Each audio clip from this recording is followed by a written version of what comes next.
Thanks very much. We're really looking forward to discussing with you what we all can do to build back better after the devastation that we've seen really across the last 6 months. I'd like to start by acknowledging the traditional owners of the land from which I speak to you today, the Gadigal people of the Eora Nation, and I pay my respects to elders past, present and future. We're certainly in a very different world right now, and Australia in particular, we've moved from the horrific summer of bushfires into what is a once in a lifetime, we hope, pandemic, and then into what has been, I guess, across the last week in particular, a very triggering time of cultural reflection. And as announced last night by our Treasurer, now officially a recession. So it's been a lot. You know, when we originally scheduled this chat, we thought that we'd really only talk about the impact and the opportunities brought about by COVID-19. But of course, the past week has certainly influenced our approach for today. And we will be addressing the effects of civil unrest and the division that we're seeing in the United States and the effect that has on us here, what we can do about that. And I think, you know, throughout the chat, I'd like you to consider something. You know, each of us are in relative positions of influence. So let's ask ourselves and let's consider how we can harness that power to provoke action and positive change. Afdel is going to present for about 25 minutes this morning, and we've dedicated the rest of the session to having a Q&A. So if you do have any questions throughout the session, please send them through to us on the chat function, and we'll dedicate some time to tackling that in the second half of this session.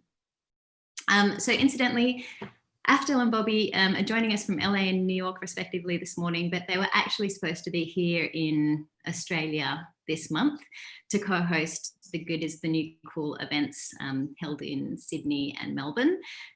We've obviously needed to push those events back, but hope to be able to announce dates in the coming months as we know when restrictions will be lifted, and hopefully we can schedule those in November or December. And our amazing partner for the Good is New Cool events is UnLtd, our official charity partner. We work with Chris and the team really closely there. And from here forward, all 50% of profits from those events are actually donated to UnLtd to help them really empower and change the lives of disadvantaged youth. So we're really happy to have that partnership continue this year.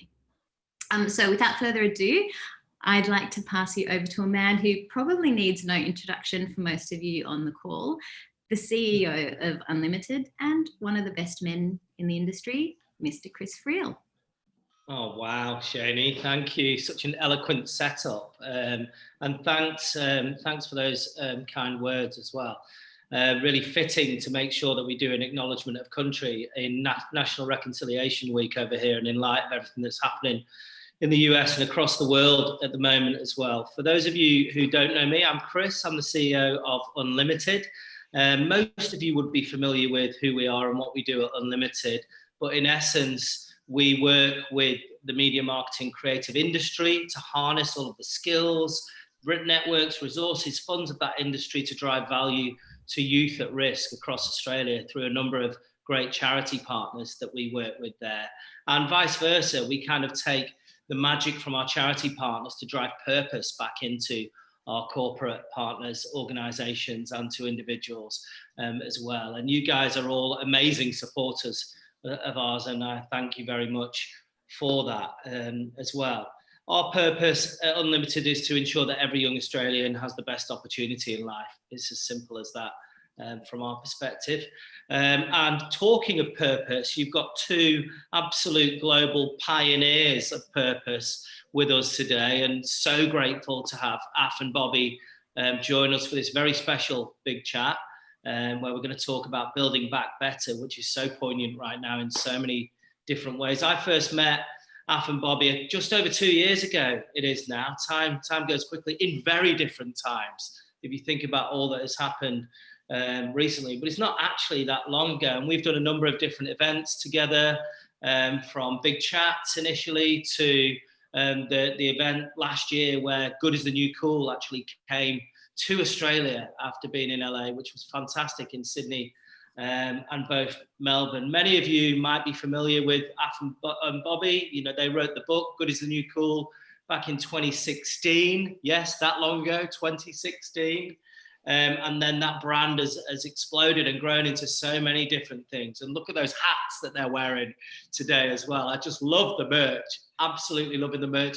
I'll tell you where you can buy that later as well.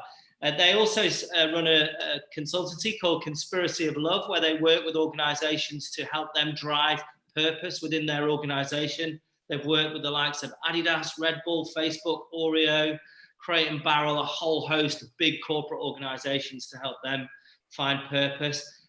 Today, what they're going to talk about specifically is some of their learnings, sharing some of their learnings from their new book, The Principles of Purpose. So book number 2, which looks at how to design purpose within organizations and how to kind of build that design in a purpose-driven org. There's lots of case studies from the likes of Tesla, Apple, and Patagonia, some of the world's leading purpose-driven organizations. So we'll get to that. But before that, it would be remiss of me, and as Shani said, not to kind of, well, ask you guys, how are you in the midst of the eye of a storm right now? And can you share your thoughts, maybe Bobby first, in terms of how you're feeling, what's going on? Well, thank you. Well, first of all, thank you for everyone who joined us. Super excited to be here. You know, we are very grateful to Shani and the team at Usual Suspects and the UnLtd family for having us today. I believe we were supposed to, was it this week? We were supposed to be in Australia. So we are very much missing all of you all. Australia's become like a second home to our family. But nonetheless, we are here in the States, which is going through a really interesting and turbulent times. You know, there's a saying that what we reveal, we can heal. And so we are in this country revealing a lot of problems that we have as society, divisions, inequities, injustices, history of violence, and all those things that have led to a great amount of frustration and despair by a lot of people.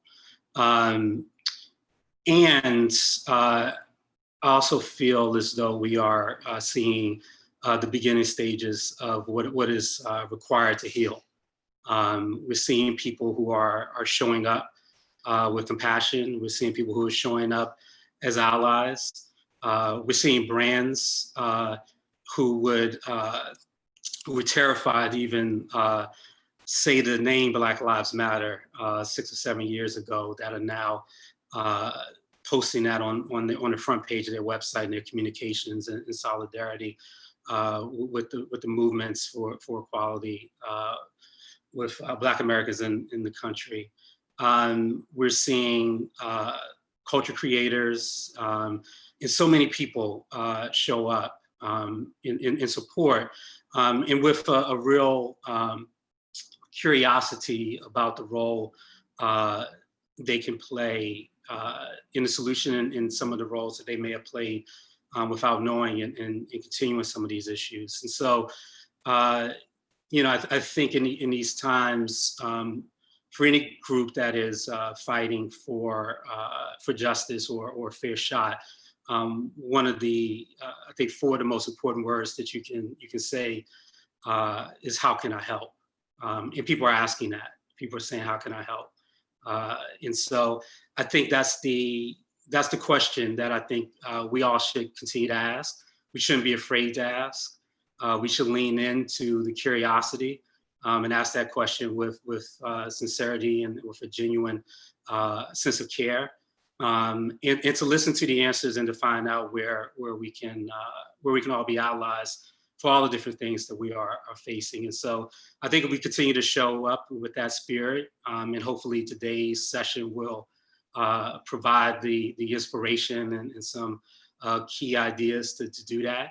I think, you know, on the other side of this, we can heal. We can heal together, and we can heal in ways that will create the world that I think we've all been looking to create. So thanks for joining us, and look forward to spending the rest of this hour with you all.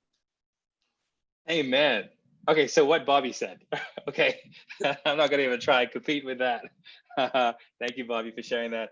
Just so you know where we are, Bobby is in Brooklyn, where literally you look outside your window and you can see protests taking place, the Barclays Center specifically, where a lot of the action has been.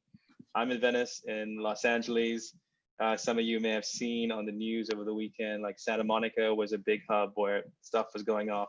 That's 10 minutes away that direction from here where you are. So we are both in cities that have seen such a gamut of emotions, from despair to hope. And one of the things that's easy to forget in the middle of all of this is exactly what Bobby said, all those people showing up to help. And I think that's kind of links into the mission of what Good is a New Cool is about. You know, sometimes it's easy to feel depressed about all the stuff that's going on in the world, but the wonderful thing about the work we get to do is the stories we see of everyday people doing incredible things inside companies, inside nonprofits, inside culture as well. That is the mission of Good is a New Cool, to bring you those stories and to share that inspiration, and also these models for innovation as well. That's what we were hoping to come and do with you in person in Sydney and in Melbourne this month. As Shani said, we hope to come back in November, December. We're still watching the situation. But we want to be there with you, the community that we've grown to love over the last couple of years. So this is our offering to you to say, we hope we can inspire you in the same way, even though we're on the other side of the world. So what I'm going to do is over the next 25 minutes, share with you a presentation we've been doing that's really about the sequel to Good is a New Cool, called, we were going to call it Gooder and Cooler 2, and then Bobby argued me against it. It's called Good is a New Cool, the Principles of Purpose. And it's really based on a lot of the work that we've been doing at Conspiracy of Love. So let's jump in now. I'm going to share my screen. And please keep your questions coming in. Bobby's going to be collecting questions as I'm speaking, so that we can kind of have a robust Q&A at the end of this as well. So you guys see, can you guys see the screen okay? All good? All right, here we go. So some of you may know us from, as Chris said, the book Good is a New Cool. That set us on this journey to really go out there and gather stories of inspiration. I've been personally privileged to start writing for Forbes about this topic. There is an amazing amount of stories out there which you can access. By the way, this entire presentation, we're going to give it to you on a Dropbox link. We might even, Bobby, if you could even share the link I sent you guys with all the panelists, with all the attendees, so they can download it as well. It's everything you see in blue is a hyperlink, so you can go through to check stuff on the web as well. This work is also based in what we do with Conspiracy of Love. We are a brand purpose consultancy that was born out of Good is a New Cool. We've been privileged to work with these brands on screen here, including some amazing Australian brands and teams as well. And so it's given us like a view at the coalface about purpose. And what is fascinating to see is that in these major multinational corporations and brands, this conversation of purpose is happening. And so I want you to imagine the men and women behind these logos who are in these companies trying to make it happen. Some of you are listening today, and think about them as your allies as well. As we said, this is all coming out of this book that we hope to have out in the fall, The Principles of Purpose. And our starting point with this thesis is it's time to reboot capitalism, and purpose is a source code. And so the book is an explanation of what is purpose and how do corporations like Apple and Tesla and Patagonia harness it. If Good is a New Cool was how to create a purpose-driven brand, this is how to create a purpose-driven organization as well. So I want to start by talking about the world before COVID-19, because it was a world that had a lot of problems with it. We had massive income inequality, where the top 1% own more than the bottom 50% of the planet. We had the rise of hate in countries around the world. We had the climate crisis that was coming to a fore, brought to life by amazing young leaders like Greta Thunberg. So it was a world that was in a crisis even before all this stuff with COVID happened as well. But there were also signs of hope that we were seeing. We were seeing stories like Tesla becoming the second biggest car manufacturer on the planet. By the way, this happened around the same time that oil dropped to minus $37 a barrel. Two events which kind of, I couldn't have predicted that happening. The coincidence was fantastic. We saw companies like Microsoft saying not only were they going to become carbon neutral, they were going to make up for all the carbon emissions that ever emitted in their lifetime. We saw brands like Delta and JetBlue commit to going carbon neutral as airlines. IKEA, we had the wonderful Dr. Kate Ringvall for IKEA speak at GoodCon last year, and she told us about IKEA's drive to become a circular economy company. We're seeing Starbucks step up to provide education to thousands of workers. And we're seeing incredible work with brands like Adidas, who have found ways to harness the problem of ocean plastics and start to create products which are now generating billions of dollars. So there was this wonderful blossoming of innovation inside some of the biggest corporations of the planet. And then COVID hit, and the statistics and the headlines get grimmer and grimmer. That headline is now out of date. The US has now lost more than 40 million jobs. We're seeing the rise of food insecurity. Feeding America is one of the partners that Conspiracy of Love with, and the scenario planning that they've had has never been worse in terms of the effect on hunger in America. And we're seeing the rise of the second pandemic, which is a pandemic of mental health that is sweeping the country. An urgent need for brands to get involved in helping with the issue of depression and anxiety that is now becoming as deadly a pandemic as the first one. We realize that those of us who are resilient have a responsibility, and that applies to us as individuals as well as corporations as well. And that's really where we've been amazed to see fantastic efforts from people stepping up. Some of these stories, Teeks is a footwear brand in the United States that mobilized its community to sew face masks for frontline workers. And last count, they've sewn up to close to 1 million face masks. This is everyday people pulling out sewing machines in their homes and sewing face masks and putting them out there. Mattel, a brand we really admire for the work it's done around gender fluidity and pushing gender representation, rolled out this absolutely fantastic idea. They turned around collections of their toys, Fisher-Price and Matchbox, where all the money would go into first responders and fuel the amazing work that they're doing. Headspace has done an amazing job of creating assets and programs to help those going through mental health issues at the moment, and they're actually offering a full year of Headspace Plus for free to anyone who is unemployed. So there's creativity and innovation that's going beyond writing checks, going beyond repurposing supply chains. That's really what we're fascinated to see. I want to give a shout out to the Good Beer Co in Australia as well. It's done an amazing job. James Grajan, if you're listening, we've been watching the work that you've been doing around helping frontline responders as well. Very impressive work that you guys are doing there as well. And this is why it's important, because we're now in a completely different level of expectation of how consumers are seeing brands. This is the Edelman Trust Barometer. 65% of consumers say that a brand's response in the crisis will have a huge impact on their likelihood of purchasing in the future. There is now a higher level of scrutiny more than ever before in terms of how brands react to this. People are watching, consumers are watching to see what you do, and will either stop using your brand or start using your brand because of this. And so as we start to think about what we can do, we may not be able to save lives like those frontline responders can, but we can help save livelihoods. And this is really where the conversation is shifting from the immediate response, which was to the panic, which was to serve critical needs and safeguard society. We're kind of in the relieve phase. We're providing fulfillment and connection. But what we're about to enter is the rebuild phase, where we can really support recovery and build for a better future. And an idea that is really taking root is this idea of building it back better. This is an idea, this is a phrase from disaster relief. When a hurricane hits your city, don't rebuild the infrastructure of that city back to what it was, build it back better so it can withstand future hurricanes. And this is an idea that globally is taking on many, many fans who are saying, the system was broken before this, so let's not build it back to what it was before. Let's build it back better to deal with the social and environmental issues that we faced before. And our thesis is really purpose is the key to reboot our society and build it back better. Having a higher order goal for businesses and corporations helps to see how they can fit into the rebuilding of society to tackle some of these systemic issues, hopefully once and for all. So what we're now seeing is also the unmistakable business case for purpose. The way we frame it up is that there are the three tectonic shifts all hitting corporations at the same time. The rise of consumers who want to buy brands and services from companies that do good, the rise of employees who want to work for those companies, and the rise of investors who increasingly want to invest in them in Wall Street.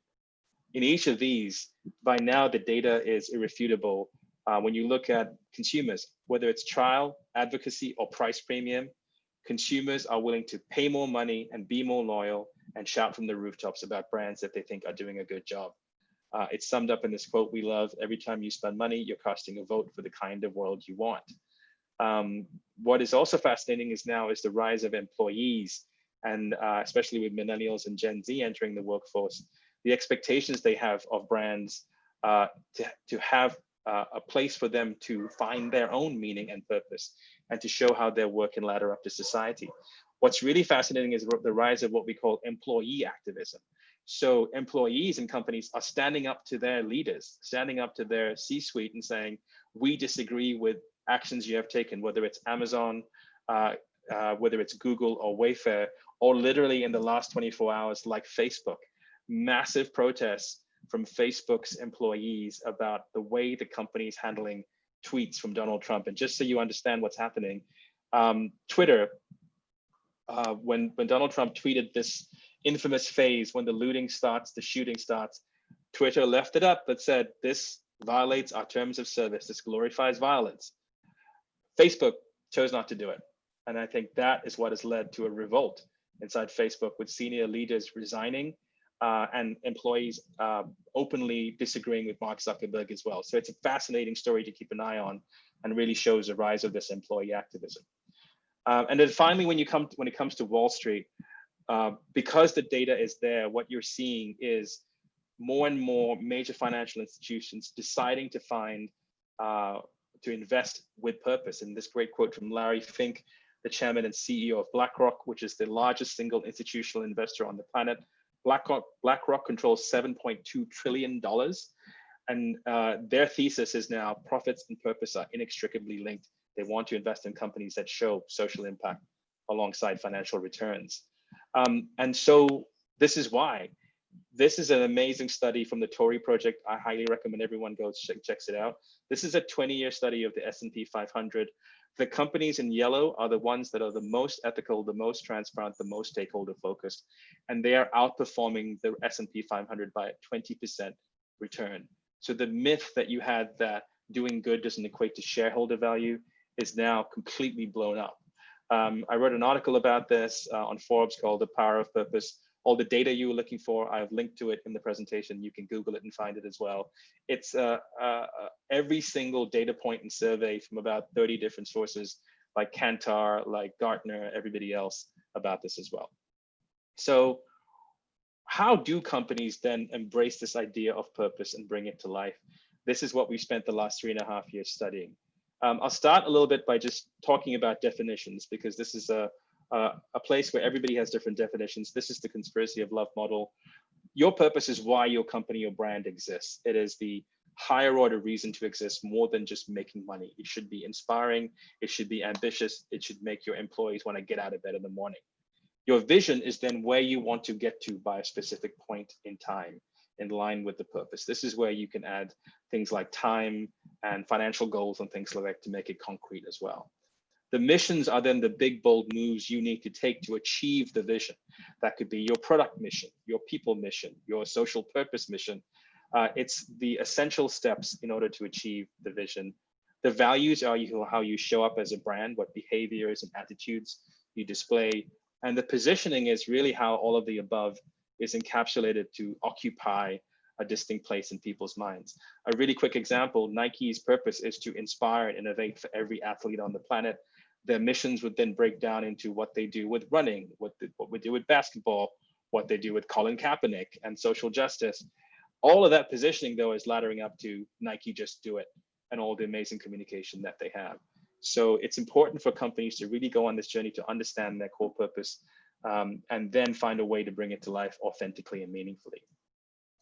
When we look at how purpose is manifesting themselves in these giant multinational companies, it's important to note that it's been there in companies. It's just been called different things over time.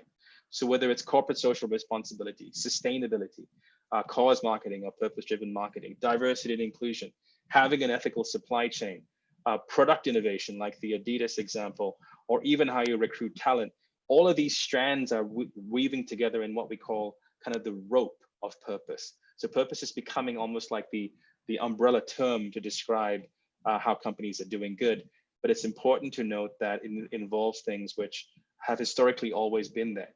The real difference, as we talk about in the book, is how these companies are going beyond this into profitability as well. We often get asked the question, how does a company find purpose? This is our methodology, this is our model. Very simply put, your purpose is the intersection between what your organization is uniquely positioned to create and what the world needs. And what we do is we go on this journey to really excavate the brand or the company and find this out. So when we look at the organization, we start by looking at the origins of it. Why was it created? What were the founders thinking? What was the problem that they were trying to solve in the very beginning? Usually there's a nugget or a kernel of a truth in there that's super valuable. We then talk to the leadership of the company to find out what their vision is, how they see this company, but also crucially, we talk to the employees as well. Purpose has to become culture. Otherwise, it's just meaningless. It's just a bunch of words on a PowerPoint or a plaque in the wall. So by having a robust discussion with employees, that's really how we can understand what they feel about the company. We like to ask a one question, which is, tell us about a day you felt proud to come to work. That story that people tell often holds some amazing truths that we can use to find how they see the company. And then we look at the world and we look at what we call the 5 C's. We go and look at consumers and customers. Obviously, we like to see what they're thinking. By customers, we also mean if you're a brand that sells to retailers, for example. By the way, this model works for a B2B company as well as a B2C company. You just have to flip who your consumers are in that case. We go and look at the competition and the category. It's very important to see how you can zig while everybody else is zagging. It's also important to understand what are those truths that are just true for every single product in the category as well. We look at collaborators. So if you work with nonprofits or you work with other brands, going and talking to them about how they see the company as valuable. And then we talk to the challengers. Sometimes those people who are adamantly opposed to what you stand for are very valuable to go and talk to because they can help you understand how you can improve yourselves and get better. And finally, we map all of that against the culture. This is where we pull back and look at the role the company can play. For example, with relation to the United Nations SDGs, a helpful framework of the 17 biggest problems in the world, where there's usually a way to align a company against them. All of this is what we put together in the process to then find what's in the intersection point, which is the purpose of the organization, which you can then use to really fuel growth as well. And then the biggest question we get asked is, how do you operationalize purpose? How do you create a purpose-driven company? And so this is a work in progress, I'll say, since we're still writing the book, but I will share it with you to just get your thoughts as well. So the first thing is, think about purpose as the new digital. Think about how your company or your organization adopted digital. Think about the learning curve you went through.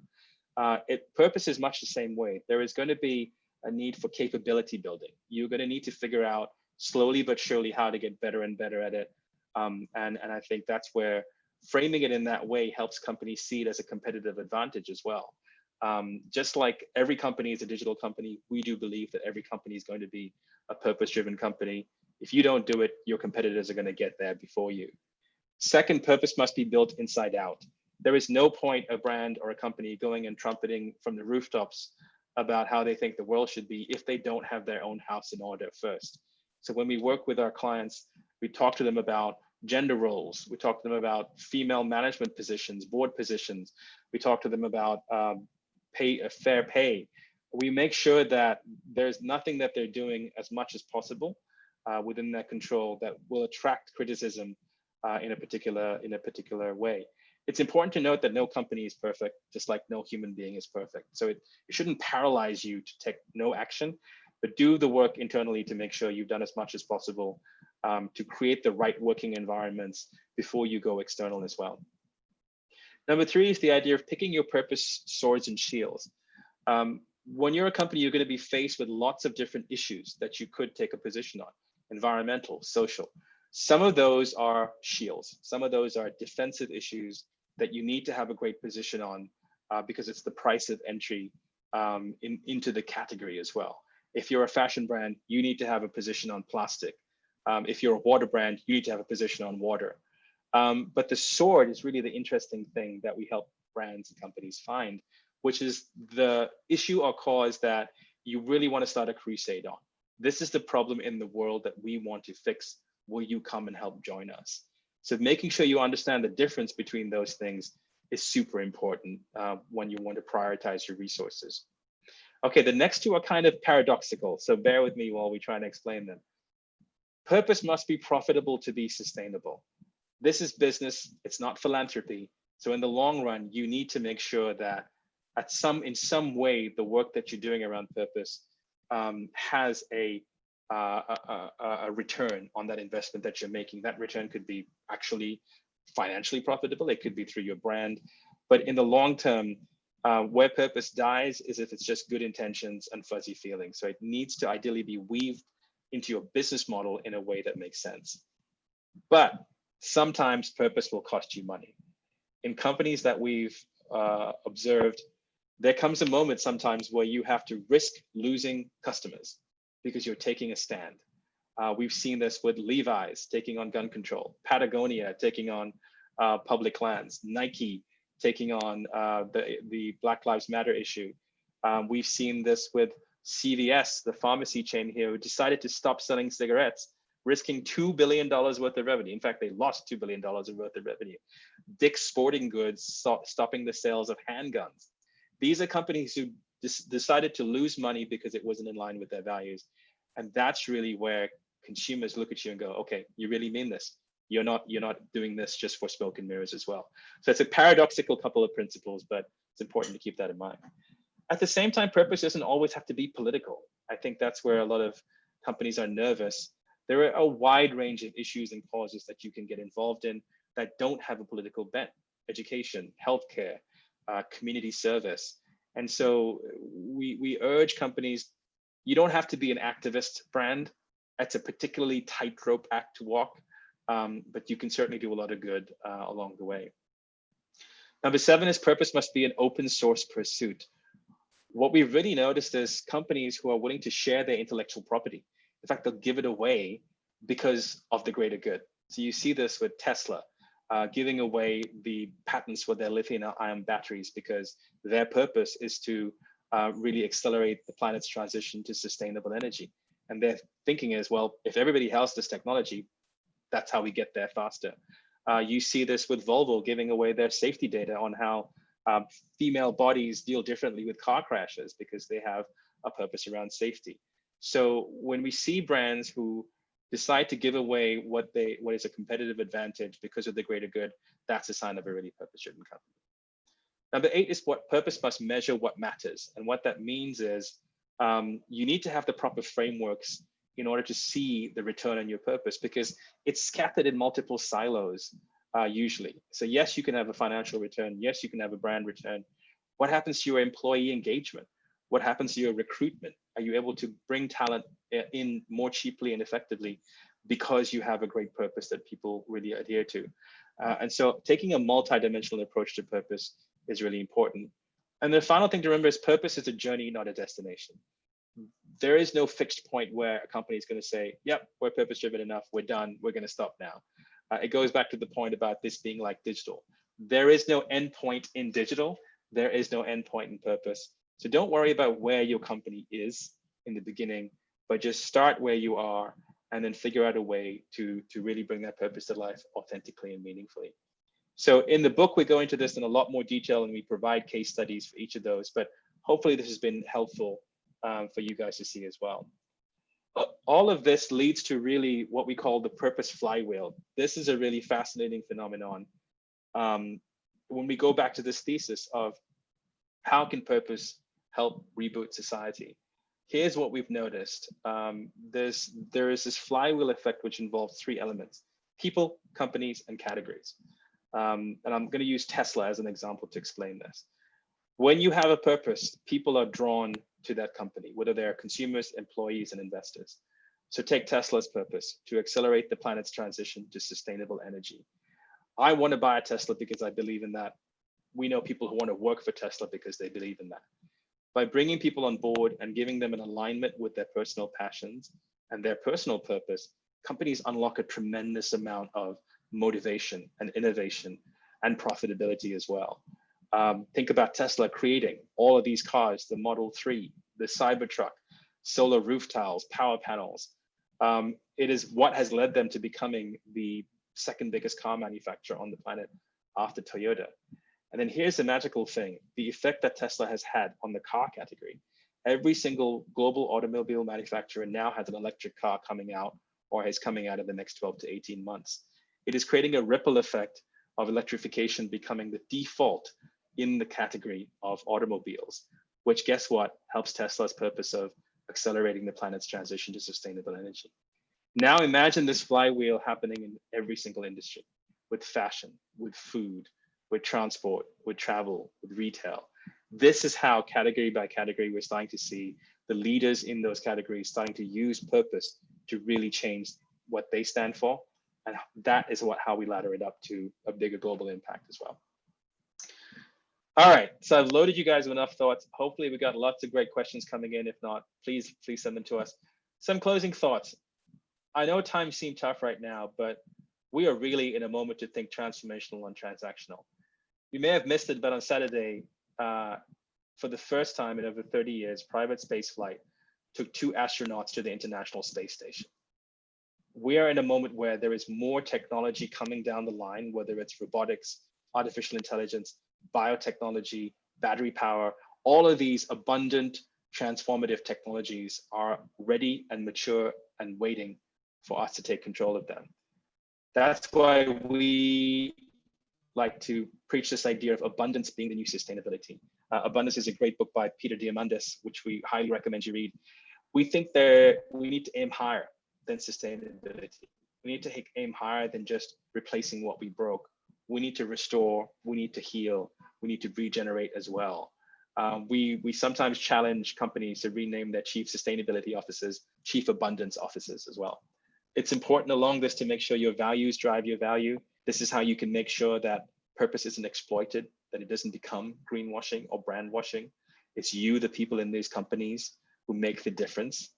And I know right now it seems like there's a lot of things that are out of your control, but we love this quote: the opposite of hopelessness is helpfulness. So think about how you can start today inside your companies or inside your communities to start figuring out how we can get to that point. Because we have an opportunity right now to rebuild this world. And we love this quote from Brené Brown: we can choose courage or we can choose comfort, but we can't choose both. Today, what we ask you to do is choose courage, to think about those companies you're parts of, those neighborhoods, those organizations, those nonprofits doing the work, and find that courage, because together we think we can build it back better. Thank you very much. Thank you, Af. Amazing preso, and so much for us to think about. I've seen we've got some questions coming through in chat and Q&A. If anyone in our audience wants to upvote some of those to get them answered quickly, then do that in there. But I'm going to kick off with the first one, Af. You talked about internal activism, and I'm sure that there are some people on the call who kind of feel, my values are here, and there's a bit of a divide between or what I think and feel and what action I see from the business that I work inside. How do you start there? Do you find your allies? Do you kind of go back to step one of good is the new cool? Or how do you make that work for everybody without putting yourself out there so you feel insecure or being insensitive to the business that you work in? Yeah, I mean, Bobby, please jump in here as well. But I'd start by saying corporations are comprised of the people in them, right? They're not all powerful. if we, the people inside those corporations, decide they should behave differently, then we can. Now, how you do that, I think, is the question, right? And I think that's right. In the end of Good is the New Cool, we had some pieces of advice from people, which is start with what you have.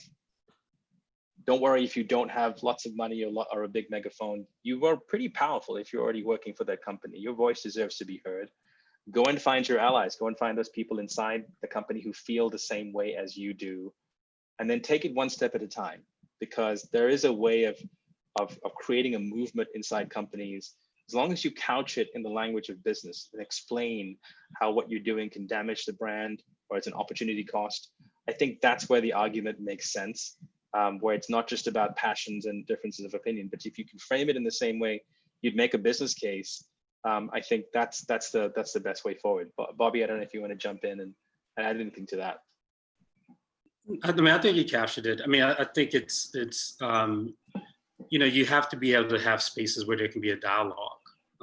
You know, the leadership of organizations and companies have to understand what the passions of the employees are in order to find that connective tissue between those passions and the purpose of the organization. And in some of these, you know, Shane, some of the organizations that you're referencing need to do the work of determining what their purpose is. I mean, part of it is the organization doesn't know its role in society or its role in the world. And so it's difficult to reconcile that with all of the various things that employees care about. But I think doing the hard work of listening to employees, understand what those passions are, really understanding the role that the organization has in the world, it creates that opportunity to connect that passion to a purpose in a way that can create the beginning of that flywheel effect that, you know, that we spoke about earlier. Yeah. Great, thank you. Now, Bobby, there's a few other questions in the Q&A. Do you want to jump in on some of those? Sure. I'll go through them. They're coming in, so I'll start from the earliest ones that came in. So the first one that came in, I believe, was said it's really easy for a brand to engage a slick creative agency with top-notch copywriters. How should a brand decide to take the leap so they turn up both authenticity and action rather than blackwash advertising? So I think there's a good question. I think there's three things.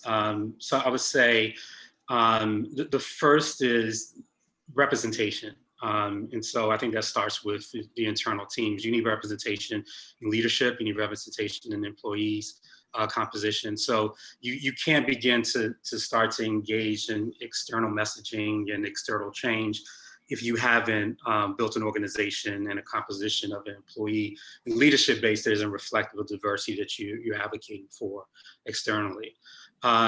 Once you do that homework and get those things in place, which again is really important, because if those things are in place, people will call you out on it. The second thing is being really inclusive in the imagery and the messaging. And so I think a lot of times, you know, communities, they draw their cues in terms of what products and services afford them by the imagery that they see. And so if you want to be a brand that is for a diverse group of people, then you need to reflect that in the stories that you tell, the faces that you show, the places that you show up in the cultural cues that you integrate into your messaging.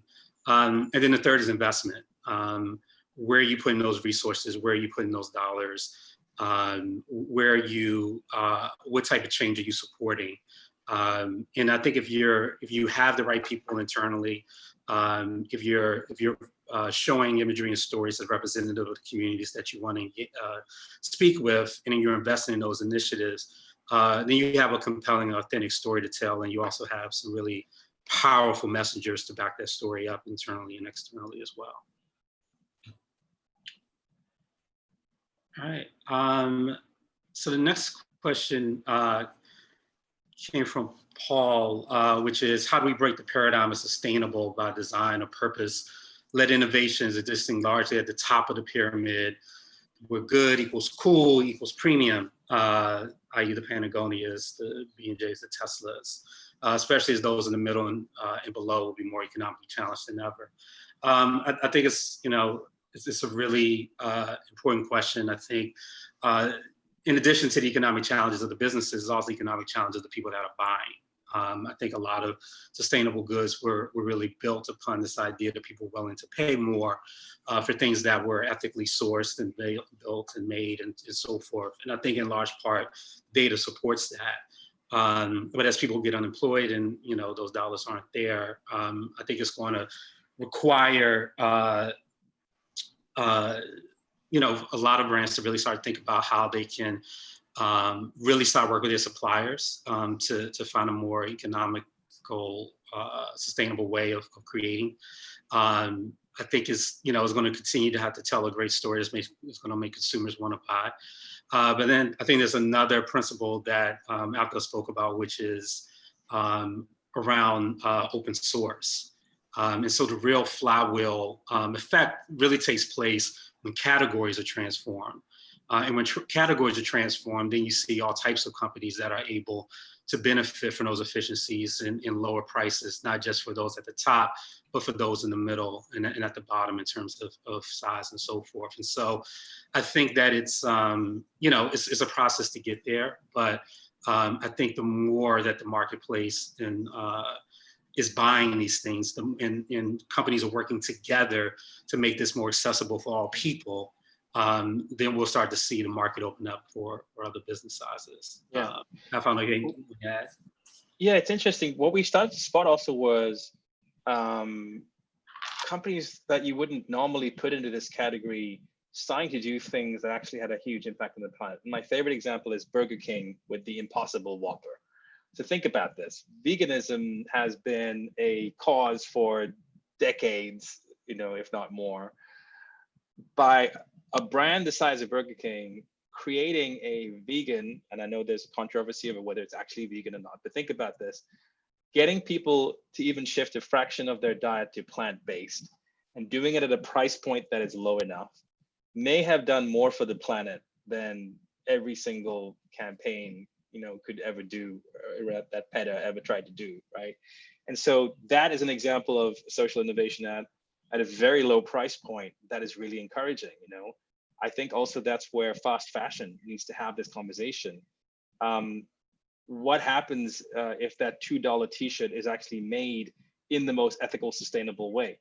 You still need to buy less of them, but how do you create a space for those products which help people who are at a different price or income level still get access to high quality merchandise, but do it in an ethical, transparent way? So that's where I want to see the social innovation happen, really at that part of the pyramid. So it's not just a standard model of make things for rich people buy enough of them that we can drop the price. That has been out there as well. Thanks, Seth. Bobby, let's look at the Q&A again. One question has shot to the top with lots of people upvoting here from Zanilka at UNICEF Australia. Charities in Australia are struggling, as I'm sure is the trend worldwide. And it's been reported that in a few months, 200,000 charity workers in Australia will be out of a job. Countries need charities and not-for-profits to help those less fortunate. Do you have any advice for this sector on how we can build back better when it's been reported that we're technically in a recession? Yeah.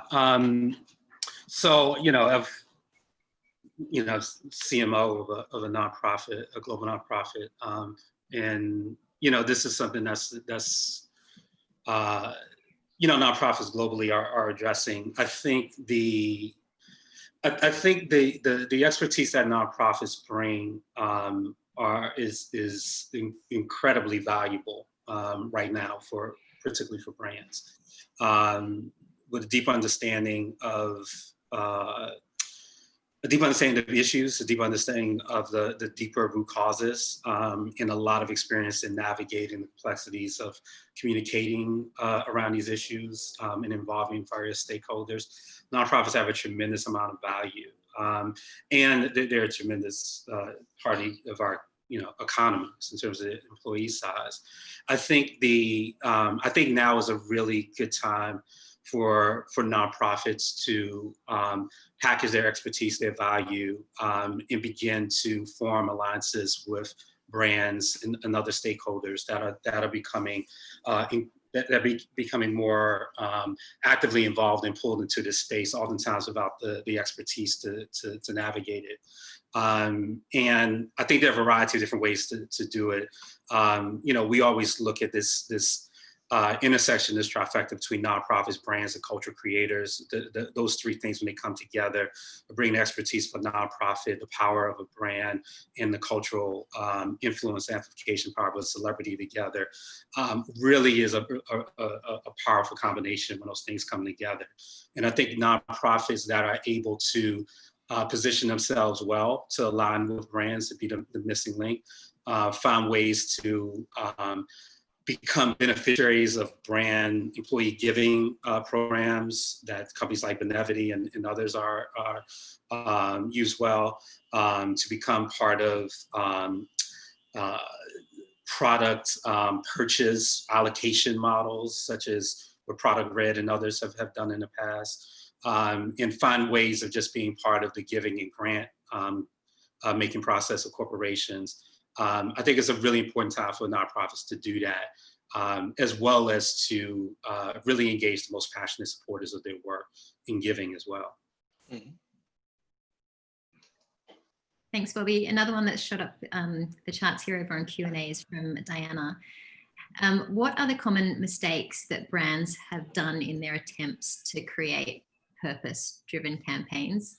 This is a hot topic at the moment, and how can these be avoided? I'll jump in here. So many wonderful examples. There's one big message that we've kind of taken to saying, which is, you need to be, as a brand, you need to be the helper, not the hero. And what that means is, it's always tempting when you're creating a purpose-driven campaign to position your brand as being the savior, the one that's solving the problem. Exhibit A, Pepsi, Kendall Jenner.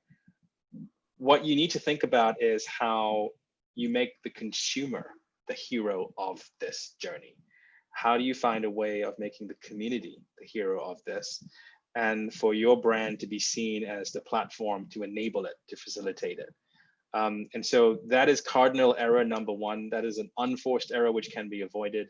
If brands take a more humble posture and say, instead of, we're solving this problem, if you start to say, we're not perfect, but we want to try our best to try and fix this problem. Will you help us? Taking that approach will work wonders, because I think people do realize that, a brand is a complex thing, and there may be some things you like about it, some things you don't like about it. But if they see the genuine intention, then I think that's where people will give you the benefit of the doubt.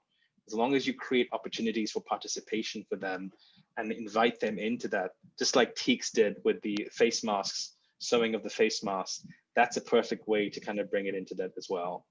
And I think the other mistake is tying it too deeply into purchase. I know there's an entire category of companies which, like Tom's and all the companies where it's 1-for-1, or it's a model where profit is donated from the sale. But I think if you almost hold it hostage and say, hey, only if you buy this product are we going to give this money to this charity, that's when you turn a lot of people off. And so you shouldn't hold the cause hostage in order to get your marketing across.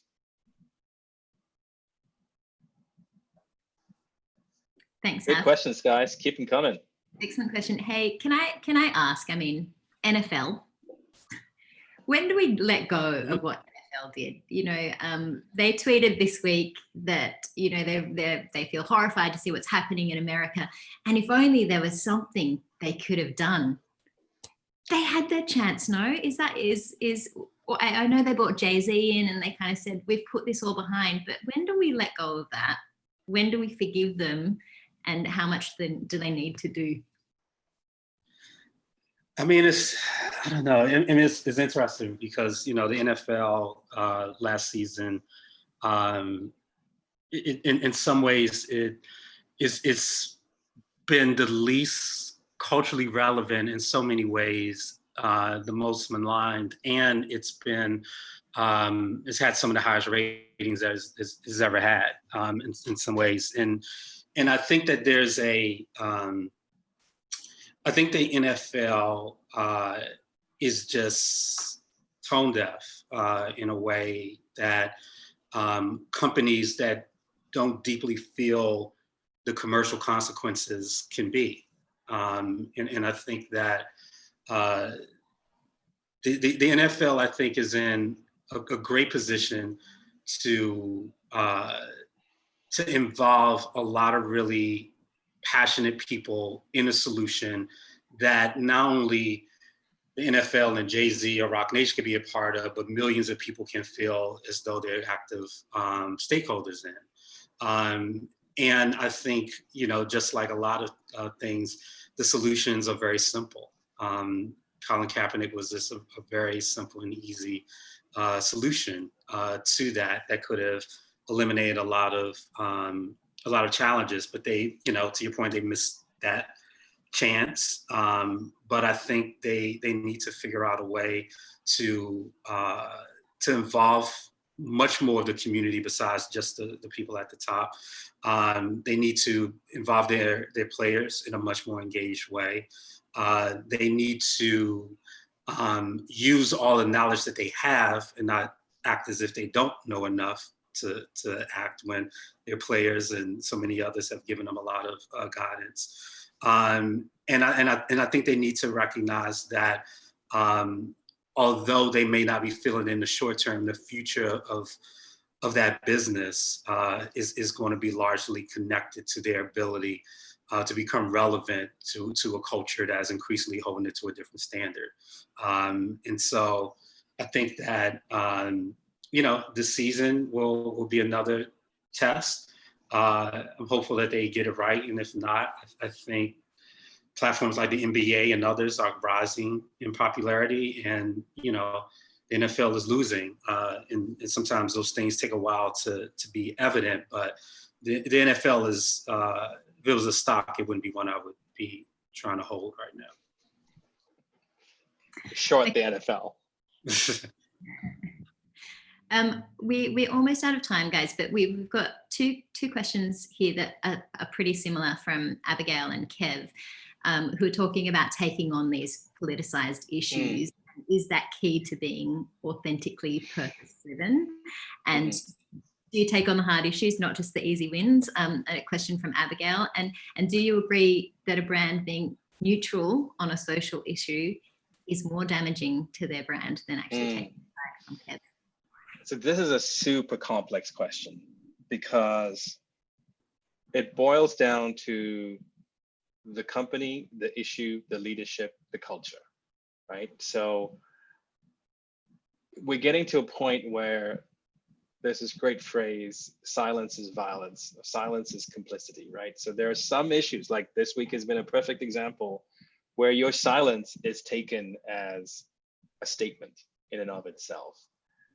So yes, it is now getting to a point where if you're a major company and you want to be culturally relevant, you better be prepared to have an answer when somebody asks you a question about a particular social issue, because oftentimes the people asking that question might be your very employees who want to know where you stand. At the same time, as we said, purpose doesn't have to be political. And it's a high wire act to try and take on every single issue. In fact, we think it's maybe a losing cause if you try and do that.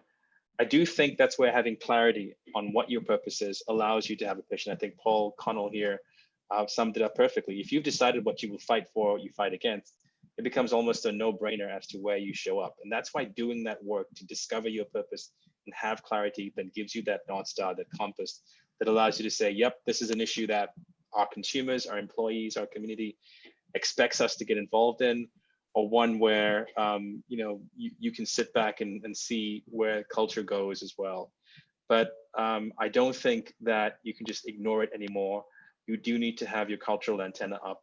You need to find a way to make sure that you're staying authentic to what you stand for.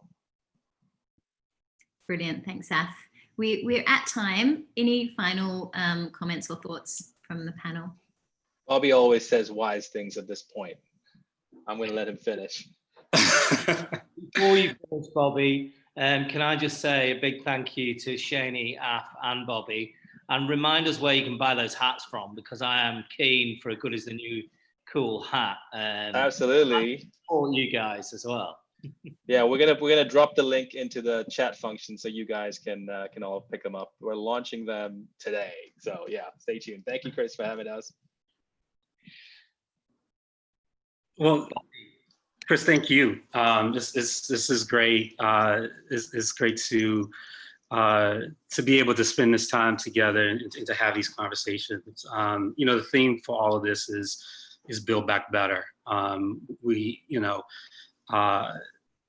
There's a saying, never let a crisis go to waste, and I think this is a tremendous opportunity to really create a whole new approach to the way that we show up. We're going to come back out of this changed as individuals. We're going to be changed people, and changed people change the things around them. And so I think as we come out of this more compassionate and more committed to being better on an individual basis, we'll bring that spirit, combine that with our talents and our passion to make the companies work for better. And then we can help those companies to help make the world better. But it's that ripple effect. And so, you know, for all of you out here who are trying to figure it out, we're trying to figure it out too. You know, we're all in it together. You know, all we share is a recognition that, you know, things can be better, and it starts with us. And so just know you're not alone in that. We're all trying to figure it out. We're here to support you. We're here to be in it with you. Yeah, let's do it. Let's build it back better than ever. We'll see you soon in Australia. Bye. Thanks for coming, guys. And connect with us on LinkedIn and Twitter and follow us. There's a Good is a New Cool newsletter, which you can sign up to as well, which we send out every Monday with all the stories that we love as well. So take care of yourselves and take care of each other. And we'll see you soon, hopefully. You take care, fellas. Take Thank care. you. All right, guys. Take care. Thanks for joining. Bye, Shani. Bye, Chris. Have a great day. Bye-bye. Thanks.